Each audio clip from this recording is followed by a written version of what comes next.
Hello to all of you from around the world. I want to welcome you to another great edition of SOULIVITY Today, broadcasting live from our studio right here in the nation's capital, Washington, D.C., and on KMET 1490 AM radio in Southern California. Listen, my name is Brian Wesley Johnson. You know me, and I hope you've had an amazing week.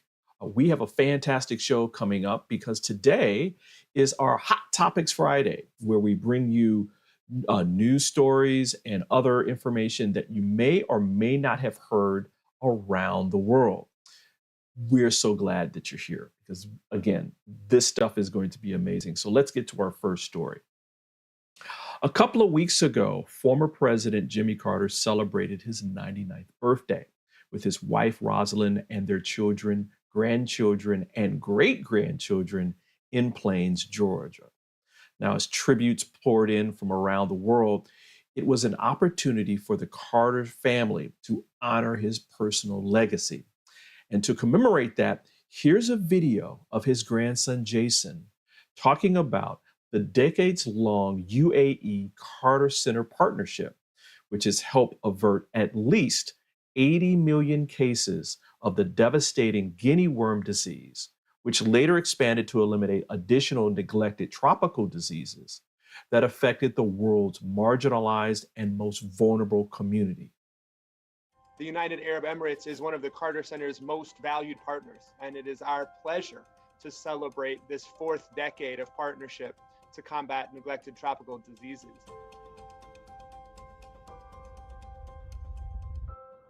This relationship began long ago with the friendship between Sheikh Zayed and my grandfather, and they did share a lot of the same values about people and community. They both also understood, I believe, that the power of people who on the outside are in rural or poor communities have the ability to make great change in their lives. The power of those communities to make a difference in the world is really the driving force behind the work that the Carter Center, the UAE, and the Al Nahyan family has done together. And it has now a true multi-generational relationship between our families, between the UAE and the Carter Center. And as a demonstration of this commitment, Sheikh Mohammed bin Zayed pledged $10 million to assist the guinea worm eradication program in its effort to reach the very end of the disease. The commitment to eradicating guinea worm disease is deeply personal for my grandparents. They first heard about this disease in the 1980s. It was not only neglected as a tropical disease, it was essentially unknown outside of the places where it was affecting people. And this was in the poorest, most marginalized places in the world. When we began, this disease affected millions, literally millions of people. We have just a handful of cases left.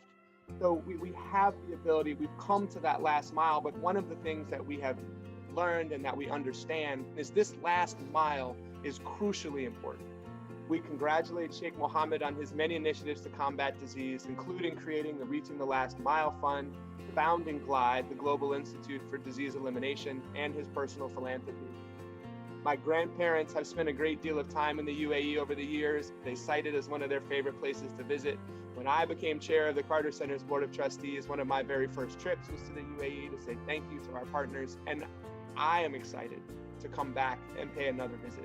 The Carter Center, United Arab Emirates will continue the work to eradicate guinea worm disease, to make the world a healthier and more peaceful place, to demonstrate that it can be done, and to provide, we hope, an example for the rest of the world.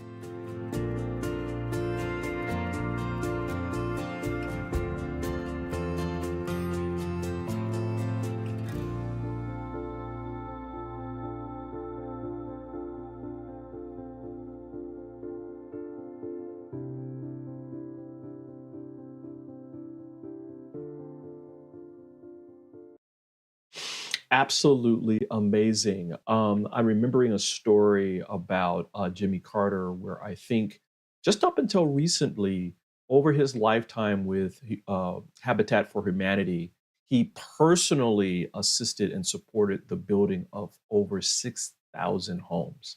So hats off to you, Jimmy Carter and Rosalind Carter, and the entire Carter family and their foundation for what they do.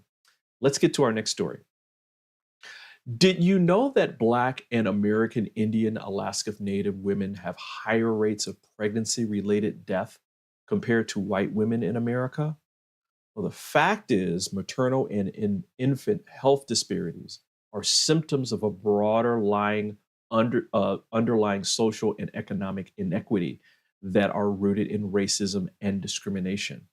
Here's a clip from News 19 WTLX in California talking about this problem with two esteemed doctors from the University of Southern California's College of Nursing. And the numbers are startling. This morning, we are discussing the ongoing issue of infant mortality and maternal mortality rates among Black women and children. Now, to help put this in context and show just how much of a problem this is, we want to bring you some numbers. Studies show Black women are 3 times more likely to die from pregnancy-related complications than white women in the U.S. And here in South Carolina, the maternal mortality rate is 2.4 times higher for Black women than white women.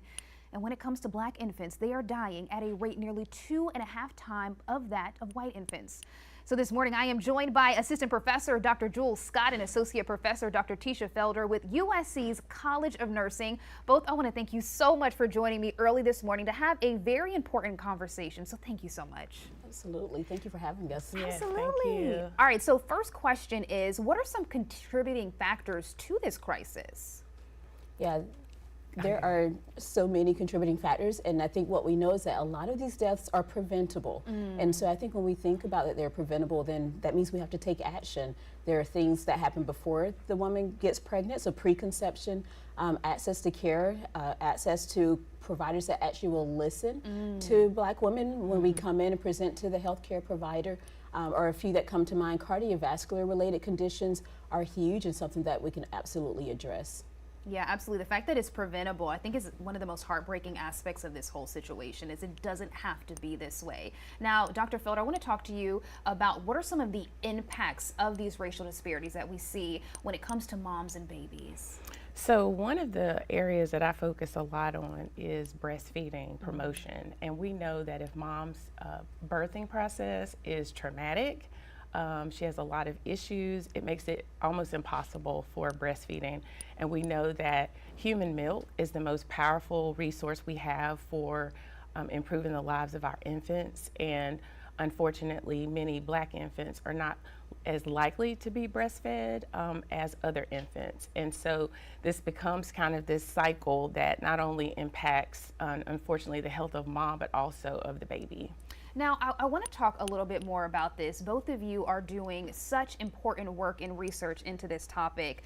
Do you feel like it is an issue that people are really taking seriously or understand the magnitude of? Yeah, I mean, there's a big sigh with that, yeah. Yeah, I would say, you know, I think the fact that we're here talking about this this morning is an indication of how important I think this issue has been.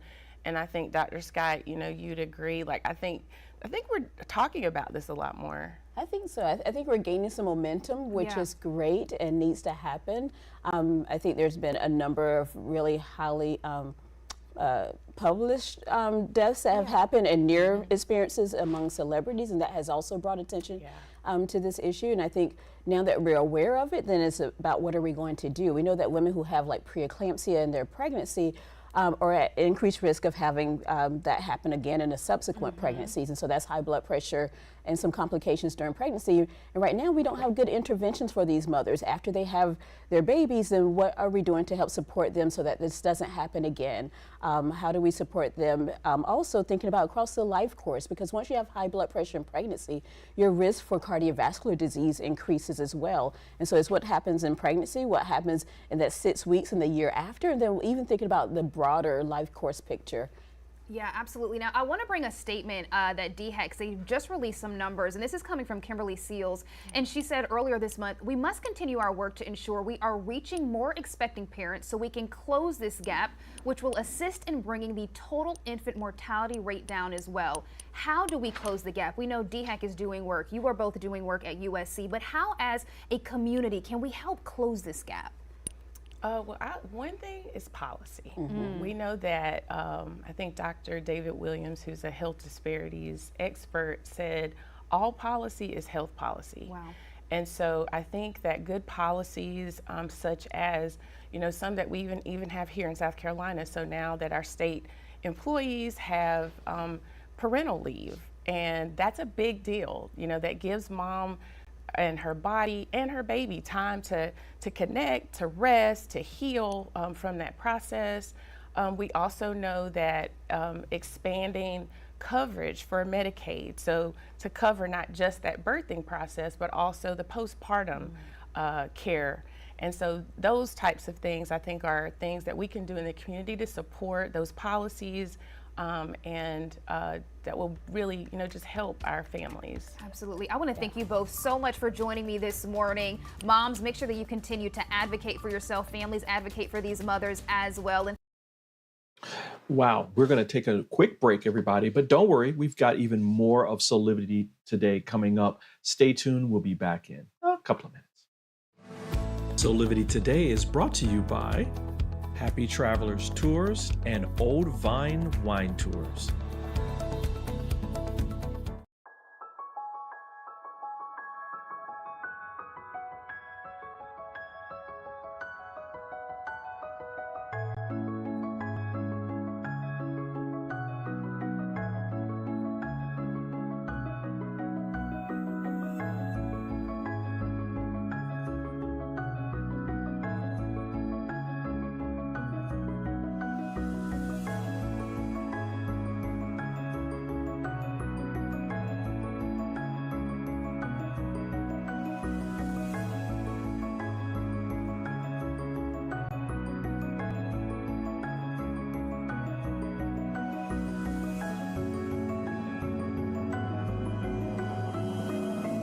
Find all of the Satana products at our Go shop at go.soulivity.com. Have you ever asked the question,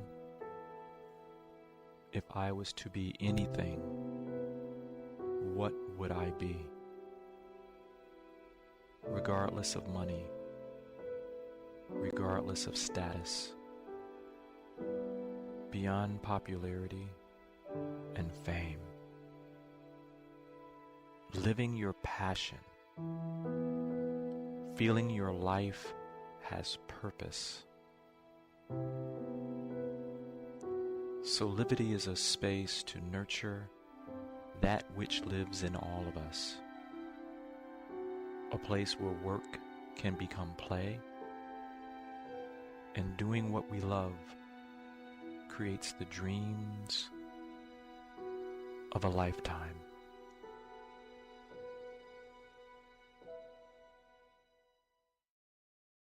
Hey there, we're back here with more on Soulivity Today. We're talking about hot topics on a Friday, where we bring you some of the stories that you may or may not have heard about around the world.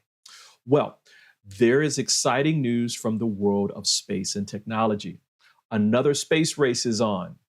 And while we have landed on the moon, no country has ever landed on its south pole.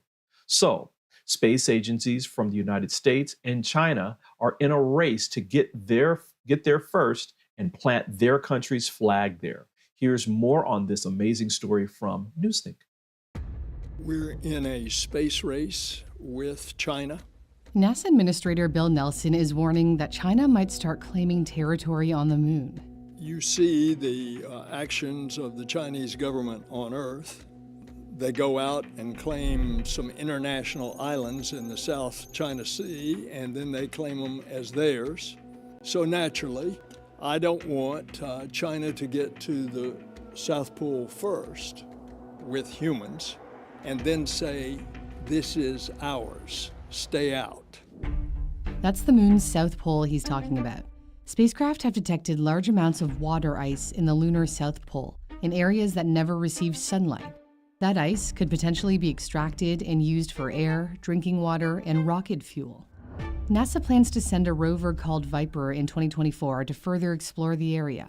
Viper will drill into the moon's surface, analyzing samples to create detailed maps of where water is concentrated. We want to make sure that that's available to all, not just to one that's claiming it. The South Pole's deep and dark craters significantly differ from the bright and relatively flat surface where Neil Armstrong and Buzz Aldrin landed in 1969. They've got the flag up now, and you can see the stars and stripes. It's been 50 years since the Apollo missions. We choose to go to the moon in this decade and do the other things, not because they are easy, but because they are hard. President Kennedy's challenge set up a competition with the Soviet Union, the other great superpower at the time. Today, a new competitor has emerged. China's space program is notoriously secretive. While NASA proudly streams live video from the International Space Station, nobody knew about the spacewalks aboard China's Tiangong space station until after they happened. According to The Economist, China's secrecy isn't surprising. Quote, given the prestige at stake, Chinese officials may be inclined to hide failures. Another reason is the close ties between China's space program and the People's Liberation Army, which demands protection of state interests. And here we go. The U.S. currently leads the space race. It spent $62 billion on its space programs in 2022, reportedly 5 times more than what China spent. The U.S. has 4,500 satellites in orbit around Earth, while China has 600. But Beijing is catching up fast. It built the Tiangong space station in just a year and a half, compared to the 13 years it took to construct the ISS, albeit the ISS is 5 times larger. The Pentagon predicts that China will surpass the U.S. and become the dominant player in space by 2045. China has already made remarkable progress since sending its first astronaut, or taikonaut, into space in 2003. It became the first nation to land a spacecraft on the far side of the moon, and only the second country after the U.S. to successfully operate a rover on Mars. Its next goal is to land astronauts near the moon's south pole by 2030. The question is, will the U.S. return to the moon before China gets there? Artemis plans to send a crew in late 2025, but delays are likely. NASA selected SpaceX's Starship for the mission, although the fully reusable rocket hasn't yet completed a successful orbital flight. Starship launched for the first time in April, soaring across the Texas sky before plummeting into the Gulf of Mexico. My concern is the same because they haven't launched. NASA Associate Administrator Jim Free expressed his doubts. They need to launch multiple times, not just for us, but for them. And then they need to launch multiple times for us. The journey to the moon requires a modified Starship to launch into Earth's orbit. Another Starship refuels it before it heads on a path to the moon.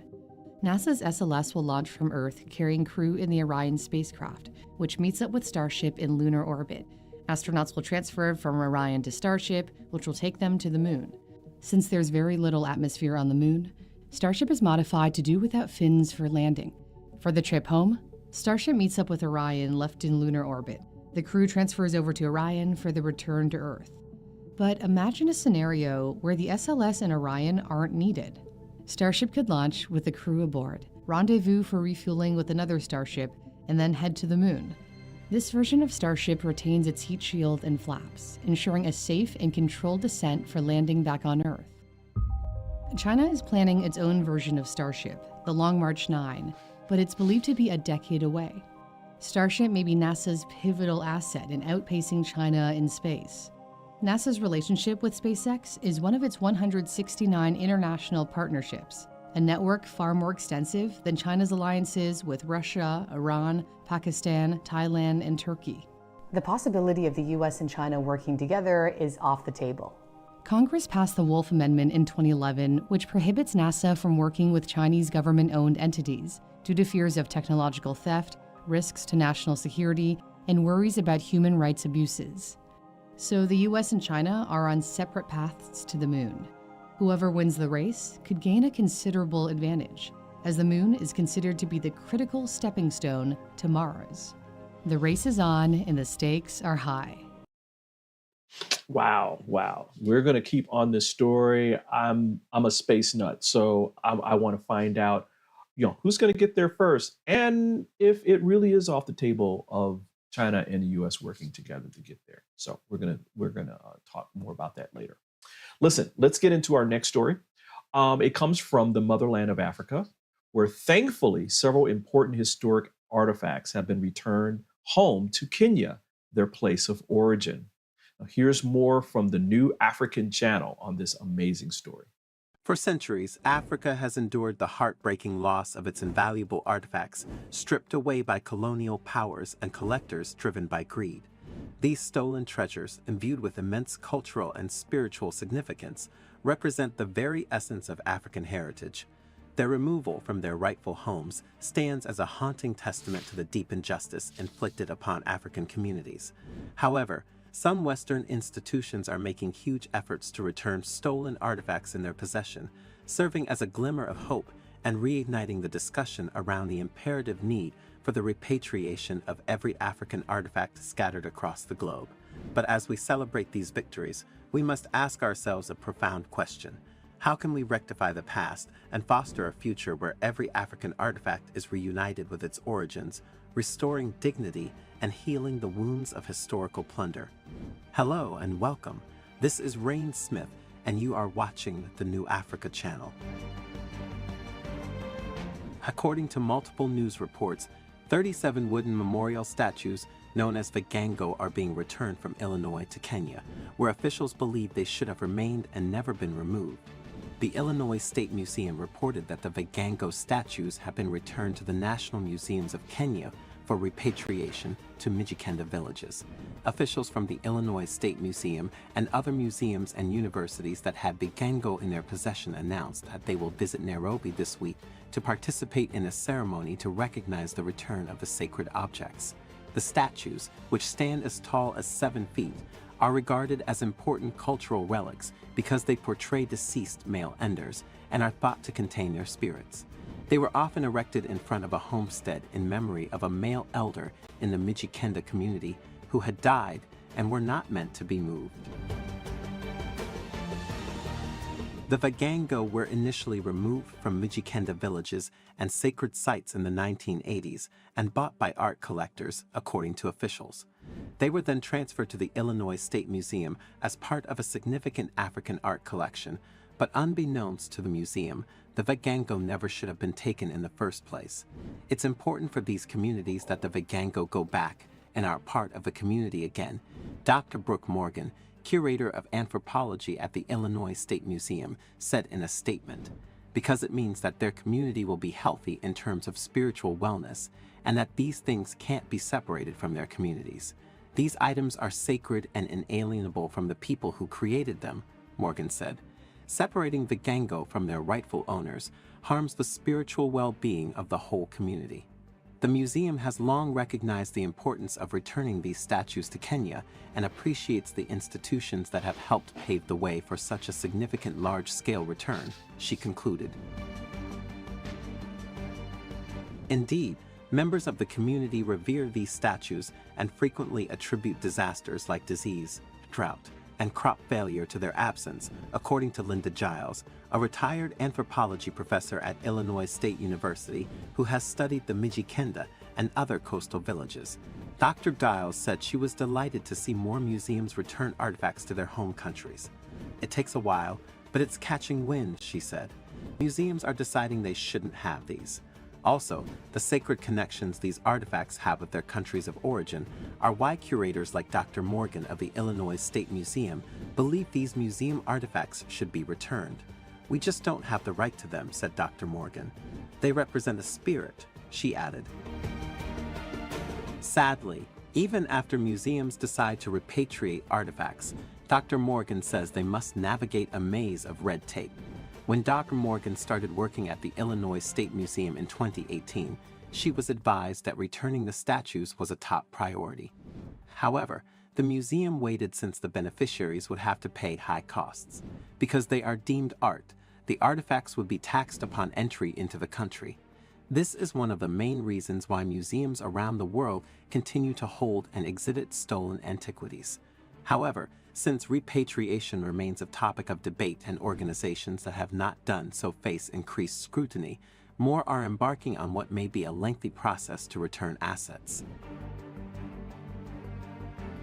The long-awaited return of the stolen artifacts from Kenya marks a significant step towards rectifying historical injustices and honoring the rich cultural heritage of Africa. This act of repatriation not only signifies a triumph for the affected communities, but also serves as a reminder of the imperative for other institutions holding stolen cultural artifacts to follow suit. It is high time that museums, collectors, and nations across the world reflect upon their roles in preserving cultural diversity and righting the wrongs of the past. By actively returning these treasures to their rightful homes, we can collectively contribute to a more equitable future, where cultural heritage is respected and celebrated in its authentic context. Thank you to New Africa Channel for that amazing story. I'm so happy that at least this dialogue is beginning about how we can return some of these historical artifacts back to their countries of origin. Listen, everyone, we're going to take another break, but when we come back, we'll have more of SOULIVITY Today, including some really good news about climate change. So we'll be back in 2 minutes. 6 years ago, when I started SOULIVITY, my vision was to support everyone in improving their life through the discovery of their passion and purpose, so they could become the best version of themselves, to battle fear and ignorance, and create a better world today. Get inspired to live your passion and purpose. Visit soulivity.com now. Do you see me kneeling on this dual roller called Parasetter? It's actually comfortable because of this channel and the softness of the special foam. It feels like my kneecaps are being massaged. When I lie down, my spine is housed in this channel, while the convex rollers massage my muscles. They let go and lengthen. There's a traction effect from my head on the headrest and my mid-back from the rib wrap, which hugs me. When I start the breathing sequence, I feel calm because my cortisol levels are dropping. Lower cortisol means bye-bye constant hunger. Parasetter is 40 inches long and much more comfortable than old-style rollers, but it weighs only 10 ounces. Parasetter, just like Pilates was, is no longer an insider secret. Do yourself a favor. Reset your parasympathetic nervous system. Defeat stress. Lying, sitting, kneeling, or standing. This unique patented roller helps everyone.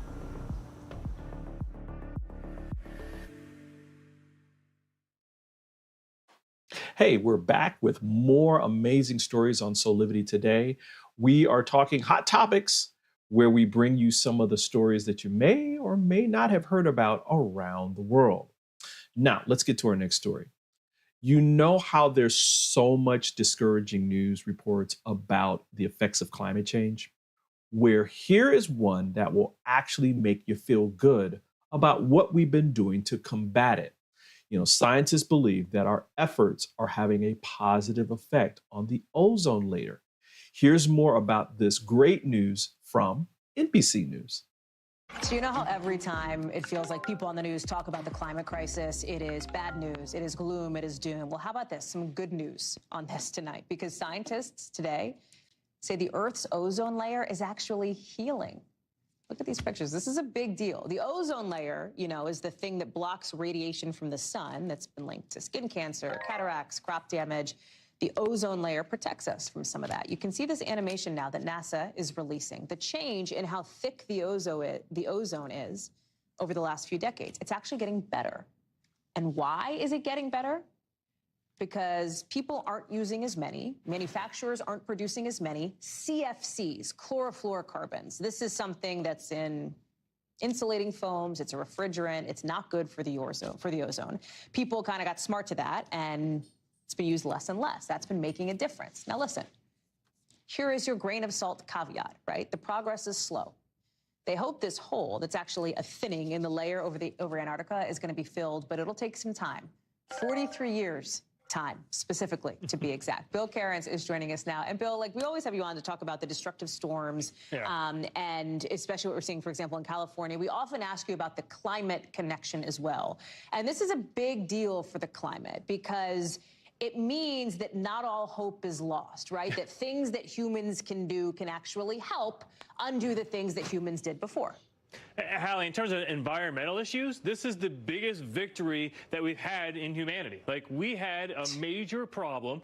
Well, please write our lead next time. My Lord, Bill, that's one way to say it. Well, yeah, I mean, you think about it. You know, in 1985, all of a sudden, scientists were like, "Wait a second, we have this hole in our ozone, and ozone is what protects our skin from ultraviolet rays in our crops." And they were like, "We got to fix this." And as a world population, we've never come together before to solve a problem like that. And so the UN met. They came up with the Montreal Protocol. It only took 2 years, and everyone was like, "Yes, let's get rid of these chlorofluorocarbons." You know, that's what was in your refrigerators, in your air conditioners, and they banned them. Now, it took until the year 2000 for the hole in the ozone. That was when it hit its peak, its climax. That was when it was its largest. So it still was 13 years later. And so over the last 20 years, scientists have been watching it, and they were going to say it was getting better, but they weren't quite sure. And then finally, they've now come out, as yesterday, and they said it had hit its peak. It's its biggest. And as you mentioned, it's still going to take a long time. And this is kind of our climate lesson here, Hallie, is that they say it's going to be till 2060s until Antarctica fully recovers. That's going to be 80 years later. So when you do something to the atmosphere of our planet, and then you want to try to change it, it's going to take a long time. And that's what people really don't understand about, even if we stopped using, all of, oil and gas and everything today, it's like 100, 150 years later that those changes would be found. But that makes a difference, right? I mean, whether it's 80 years or 100 years or 150 years, presumably humanity will still be on this planet. I think that's a lot of people are like, okay, so we did that. We solved that problem. We got together as a world population, and we solved this. So why can't we do this? Why can't we do this with climate change? And the biggest thing is that we had something called hydrofluorocarbons to replace the chlorofluorocarbons, right, the CFCs. And we literally just swapped them out. And by the way, those aren't the best for climate change either. So, those actually help warm the planet, the ones that we replaced the chlorofluorocarbons with. Okay, Bill, I mean, good vibes only, please. Can we please, just for once? Just for once. But I think the biggest deal is, I think you, Hallie, would put something else in your car. I wouldn't use gas on my stove in my house if we had something to replace it with. The biggest issue with climate change is we just haven't had anything to do that with yet. Yeah, Bill Cairns, it's such a good point. Thank you so much for being with us to break this down. Interesting stuff for sure. Yeah. Isn't that cool? Finally, we have some really good, some good information about some positive effects that are happening. Still a long way to go. We still have to fight climate change, but it's nice to have a positive story for once. Let's get to our next story. Everybody who knows me knows how much I love movies. Well, to keep you informed about the latest and greatest in the film industry, here's a sneak peek at the amazing films that are scheduled to be released in the upcoming couple of years. You'll want to grab your popcorn for this amazing clip from the folks over at Film Royalty.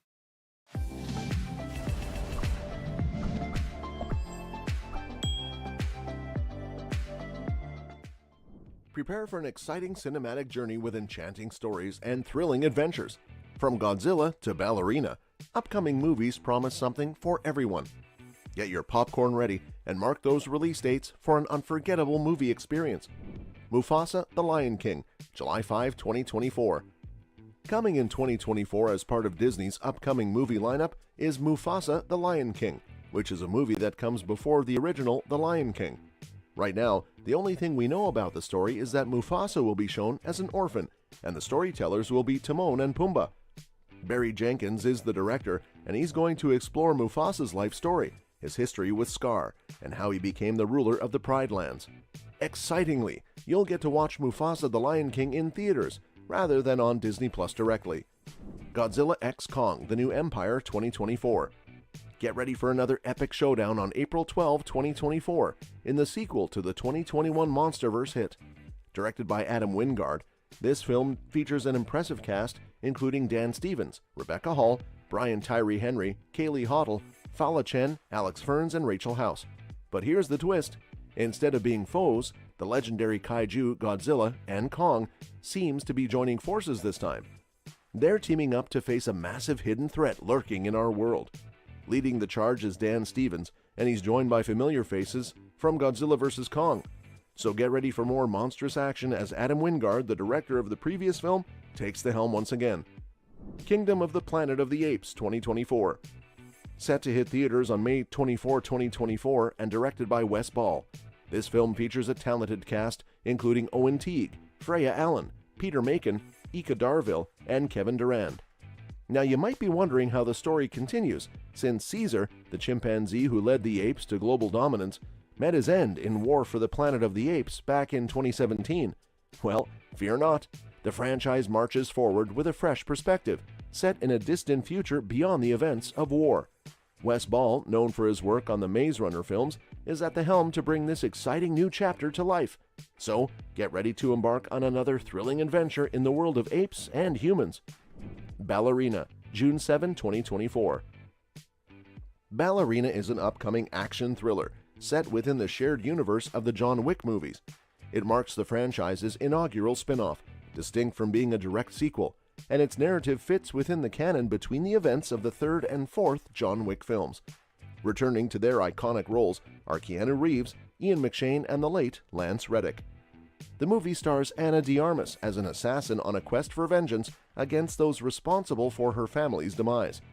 While it may initially seem akin to a female counterpart to John Wick, the involvement of the cast and the release of production images have generated significant excitement. Captain America Brave New World, July 26, 2024. Captain America Brave New World marks the initial installment in the Captain America series without Chris Evans portraying the iconic character. The shield has been taken up by the Falcon Sam Wilson, portrayed by Anthony Mackie, as he assumes the mantle of the new Captain America. Joining Mackie and Sebastian Stan is Harrison Ford. While details about the film are scarce, there is speculation that it will bear a strong resemblance to The Falcon and the Winter Soldier. Additionally, it is rumored to draw inspiration from Aldous Huxley's renowned work, Brave New World. Deadpool 3, May 3, 2024. After a 6-year hiatus, it's finally time to embrace Deadpool's return to the MCU. In a fashion similar to Spider-Man and Loki, Deadpool 3 is set to introduce alternate versions of characters. Alongside Deadpool, we can anticipate appearances from various MCU figures, including Wolverine and Loki, among others. While specific plot details remain scarce, it's been disclosed that Deadpool and Wolverine will join forces to combat a shared adversary. Staying true to Deadpool's signature style, the film is likely to feature unexpected celebrity cameos, with Taylor Swift rumored to be the latest addition to the list. Alien Romulus, August 16, 2024. Alien Romulus is intended as a self-contained film with entirely new characters. Specific plot details remain undisclosed, leaving us with limited information. However, it is confirmed to center around a group of young individuals on a remote planet, confronting the most fearsome creature in the universe. Ridley Scott will serve as the producer for this new addition to the Alien franchise.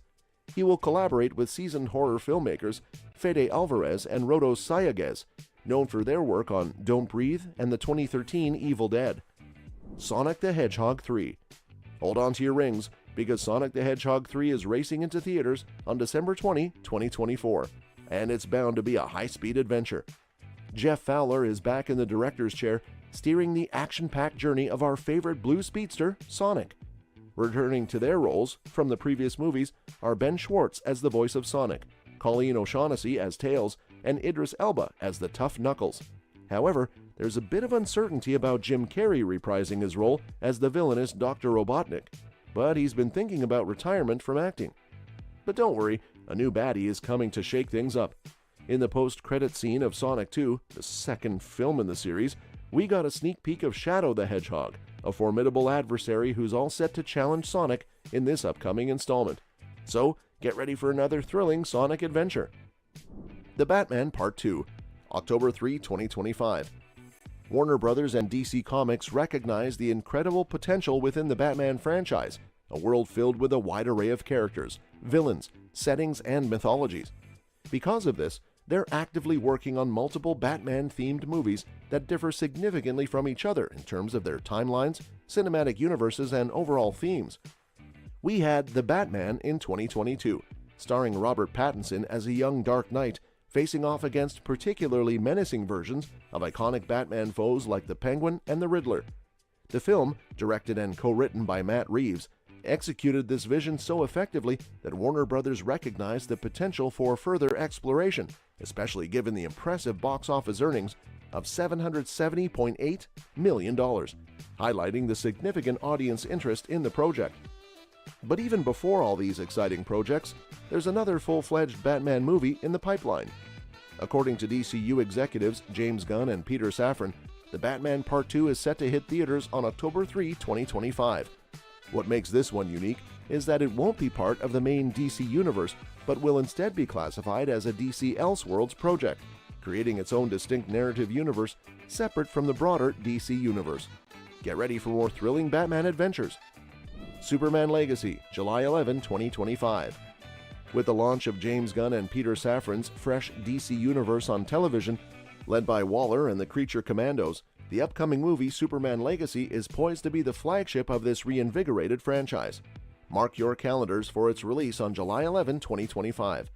In this film, we're introduced to a new Superman, portrayed by David Corenswet, who steps into the iconic role previously held by Henry Cavill's DCEU Man of Steel. What's intriguing about Superman Legacy is that it doesn't retread Superman's origin story. Instead, it delves into the life of Clark Kent, who's already an established reporter at the Daily Planet and has crossed paths with significant figures like Lois Lane. The narrative revolves around his struggle to balance his Kryptonian heritage with his Kansas upbringing. Adding to the excitement, James Gunn takes on the dual roles of screenwriter and director for this project. Get ready for a fresh take on the Man of Steel and a whole new chapter in the DC Cinematic Universe. This marks the end of this video. If you enjoyed the video, make sure that you like and share it. Let us know your opinions in the comments section. Make sure to subscribe to the channel. Thanks for watching the video, and we'll see you at the next one. Fantastic. I cannot wait for Deadpool 3. Anyway, listen, we're going to take another quick break and we'll be back with more of SOULIVITY Today in a couple of minutes. SOULIVITY Today is brought to you by Assume control over your weight and broader health with the 80 Bites program by Physical Mind Institute. For 50 years, we've been told, load up your plate with veggies. Load them up, because all this spinach, look at it, all the spinach is only 100 calories. But avoid fat, because a tiny sliver of butter is also 100 calories. So spinach is good, butter is bad, right? But not today. Now we're told, put butter on everything, even in your coffee. Why? Because fat doesn't spike insulin, as carbs do. And stretching the stomach with all those veggies unbalances our digestive hormones. So eat healthy today means fat, fasting, stomach control, right here's the stomach. Forget calories. Hormones rule, and 80 Bites is the solution.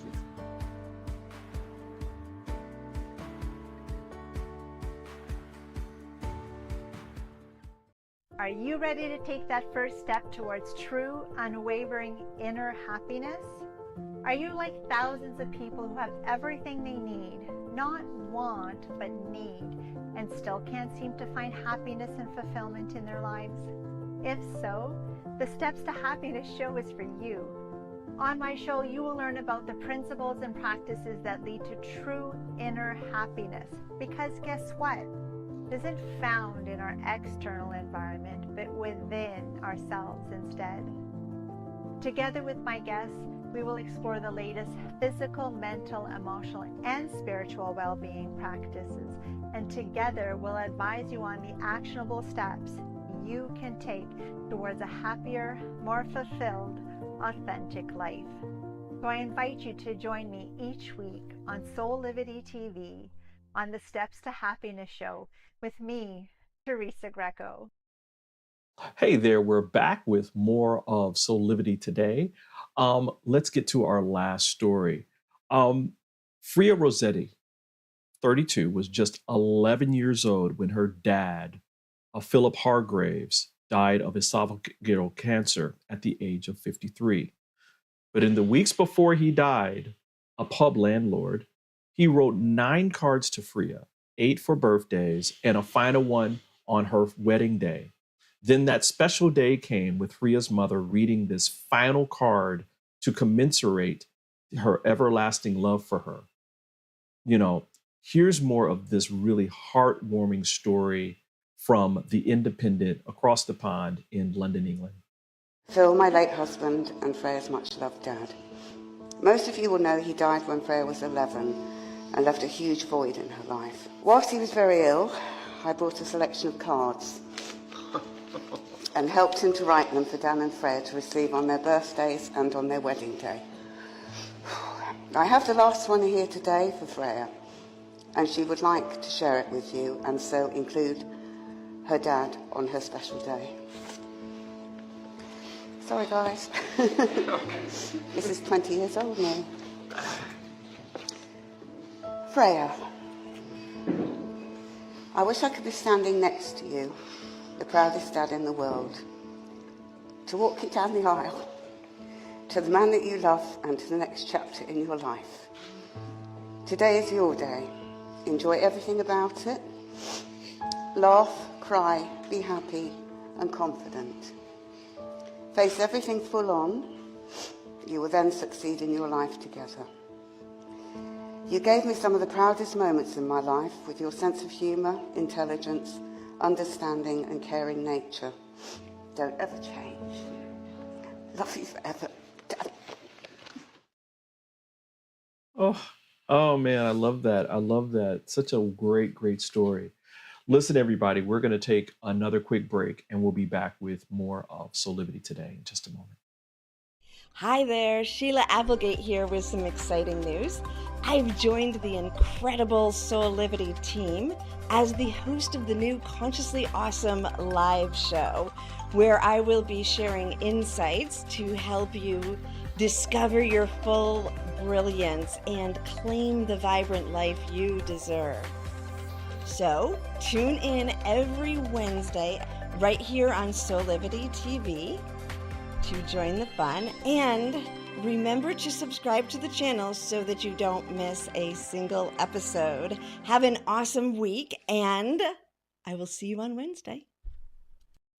Would you like to be one of the first people to experience mental freedom? Mental freedom is a coaching practice with 6 core principles: improving hope, self-efficacy, optimism, resilience, and general well-being. Mental freedom only takes 6 sessions. It is designed to give you the tools you need to help yourself. It can help with any situation: relationship problems, past trauma, career decisions, parenting challenges, addiction, and mental health concerns. Incorporating the mental freedom framework into your life will deliver an approach to master any situation and a pathway toward achieving inner peace. Mental freedom provides the information and tools that you need to grow and be bigger than anything that ever happens to you. So if you're looking for one-on-one or a group coaching program that will allow you to address any situation that comes up in your life with practical tools to give you more peace and joy, then join the Mental Freedom. And the numbers are startling. This morning, we are discussing the... Wow, welcome back to SOULIVITY Today. So much to talk about and so little time. I'm so glad that you made it here today for another Hot Topics Friday. You know, this is how we do it every Friday. So we will see you back here each Friday for more news and topics from around the world. But before we go, let me tell you about some of the amazing things we're doing here at SOULIVITY. First and foremost, make sure that you're visiting our SOULIVITY website so you can learn more about soulivity.com and all the amazing information that we're sharing.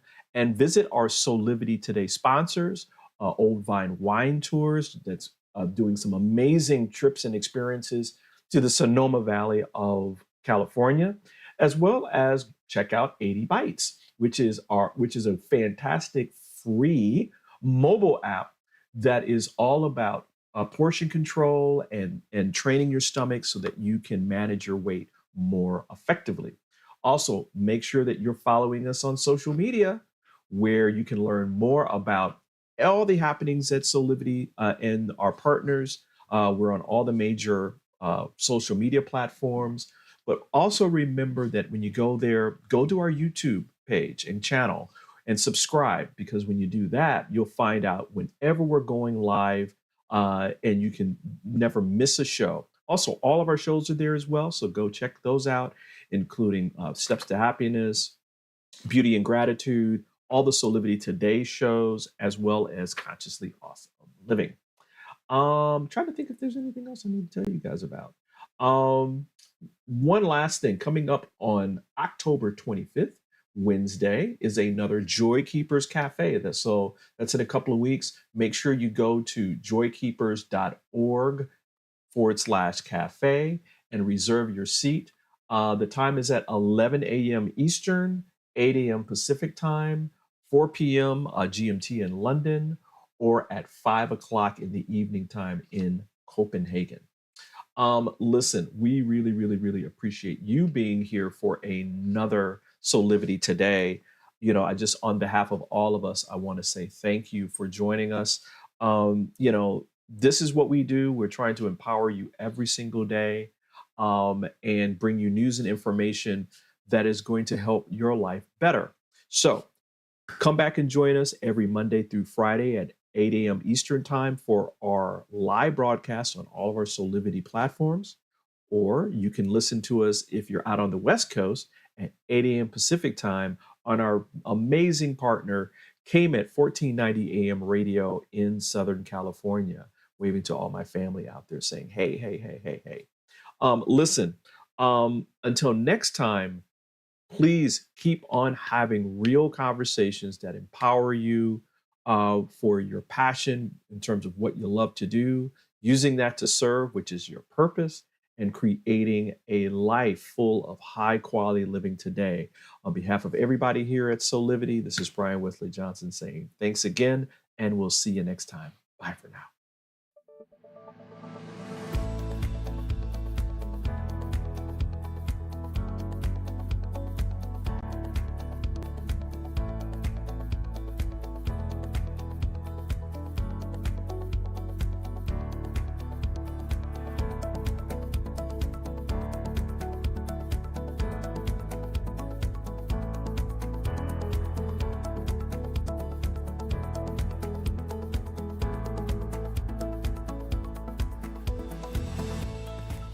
This work is subject to copyright owned by Affinity Global LLC. Any reproduction or republication of all or part of this is expressly prohibited unless Affinity Global LLC has explicitly granted its prior written consent. All other rights reserved.